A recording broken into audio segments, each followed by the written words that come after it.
நம்மக்கிட்ட எபிசோடு அட்வான்ஸாக இருக்குது, ஃபுட்டேஜ் அட்வான்ஸாக இருக்குது அப்படின்ற பட்சத்தில் நம்ம டென்ஷன் ஆக தேவையில்லை. ஃபார் எக்ஸாம்பிள் இது டெய்லி எபிசோடுன்றதுனால சில ஆர்டிஸ்ட் டேட் கிடைக்காது, இல்லை நம்ம நினச்ச மாதிரி லொக்கேஷன்ஸ் கிடைக்காது, இல்லை வந்துட்டு அங்கே இயற்கை சீட்டாங்க சம்திங் மழை வந்திருக்கும், அப்போ நம்ம நினச்ச மாதிரி நம்மளால் ஷூட் பண்ணியிருக்க முடியும். இந்த மாதிரி டிலேஸ்னால என்ன ஆகும்னா நமக்கு ஃபுட்டேஜ் இருக்காது. அப்போது நாளைக்கு டெலிகாஸ்ட்டு இப்போ நமக்கு வந்துட்டு 8:30 ஸ்லாட் வந்து நமக்கு டெலிகாஸ்ட்டு, இன்றைக்கி ஷூட் போயிட்டு இருப்பாங்க. புதுசாக சீரியலை பொறுத்தவரை 9 to 9.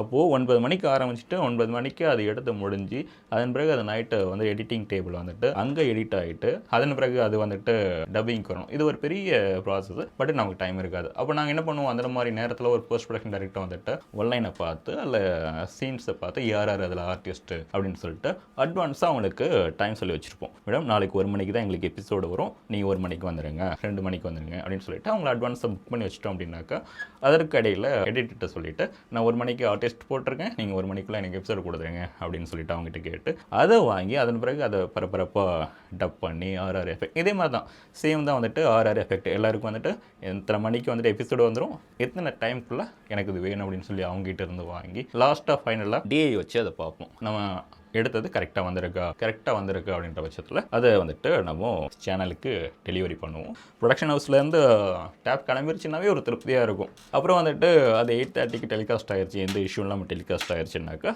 அது ஒரு பெரிய சக்ஸஸ் தான் அது.